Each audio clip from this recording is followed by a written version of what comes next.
नमस्कार दोस्तों, आज हम इस वीडियो में जानेंगे भागवत पुराण में बताए गए महिलाओं को मासिक धर्म के बारे में। तो वीडियो को अभी से ही लाइक कर दीजिए।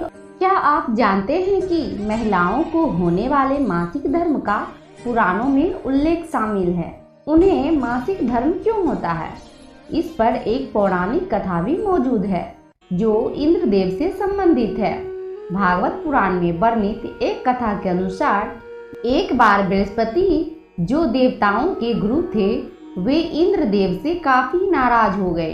इसके चलते असुरों ने देवलोक पर आक्रमण कर दिया और इंद्र को अपनी गद्दी छोड़कर भागना पड़ा। असुरों से खुद को बचाते हुए वे सृष्टि के रचनाकार भगवान ब्रह्मा के पास पहुँचे और उनसे मदद मांगने लगे। तब ब्रह्मा जी ने उन्हें बताया कि एक ब्रह्म ज्ञानी की सेवा करनी चाहिए। यदि वह प्रसन्न हो जाए तभी उन्हें उनकी गद्दी वापस प्राप्त होगी। आज्ञा अनुसार इंद्रदेव एक ब्रह्म ज्ञानी की सेवा में लग गए, लेकिन वे इस बात से अनजान थे कि उस ज्ञानी की माता एक असुर थी। इसलिए उसके मन में असुरों के लिए एक विशेष स्थान था। इंद्रदेव द्वारा अर्पित की गई सारी हवन की सामग्री जो देवताओं को चढ़ाई जाती है, वह ज्ञानी उसे असुरों को चढ़ा रहा था। इससे उनकी सारी सेवा भंग हो रही थी। जब इंद्रदेव को सब पता लगा तो वे बेहद क्रोधित हो गए और उन्होंने उस ब्रह्म ज्ञानी की हत्या कर डाली। एक गुरु की हत्या करना घोर पाप था, जिस कारण उन पर ब्रह्म हत्या का पाप आ गया।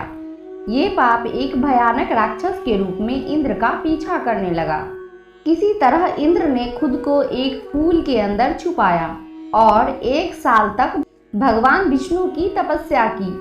तपस्या से प्रसन्न होकर भगवान विष्णु ने इंद्रदेव को बचा तो लिया, लेकिन उनके ऊपर लगे पाप की मुक्ति के लिए एक सुझाव दिया।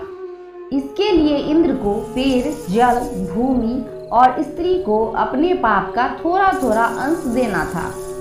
इंद्र के आग्रह पर सब राजी तो हो गए, लेकिन उन्होंने बदले में इंद्रदेव से उन्हें एक वरदान देने को कहा।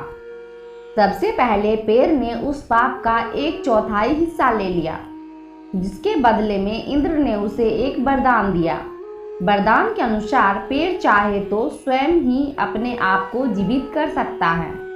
इसके बाद जल को पाप का हिस्सा देने पर इंद्रदेव ने उसे अन्य वस्तुओं को पवित्र करने की शक्ति प्रदान की। यही कारण है कि हिंदू धर्म में आज भी जल को पवित्र मानते हुए पूजा पाठ में इस्तेमाल किया जाता है। तीसरा पाप इंद्रदेव ने भूमि को दिया। इसके वरदान स्वरूप उन्होंने भूमि से कहा कि उस पर आई कोई भी चोट हमेशा भर जाएगी। अब आखिरी बारी स्त्री की थी। इस कथा के अनुसार स्त्री को पाप का हिस्सा देने के फलस्वरूप उन्हें हर महीने मासिक धर्म होता है। लेकिन उन्हें वरदान देने के लिए इंद्र ने कहा कि महिलाएं पुरुषों से कई गुना ज्यादा काम का आनंद उठाएगी। इस दौरान वे ब्रह्म हत्या यानी कि अपने गुरु की हत्या का पाप ढो रही है। इसलिए उन्हें अपने गुरु तथा भगवान से दूर रहने को कहा जाता है। यही कारण है कि प्राचीन समय से ही मासिक धर्म के दौरान महिलाओं को मंदिर जाने की मनाही थी। तो वीडियो को लाइक और चैनल को सब्सक्राइब कर लें। मिलते हैं नेक्स्ट वीडियो में। तब तक के लिए जय बृहस्पति देव जरूर लिखें। धन्यवाद।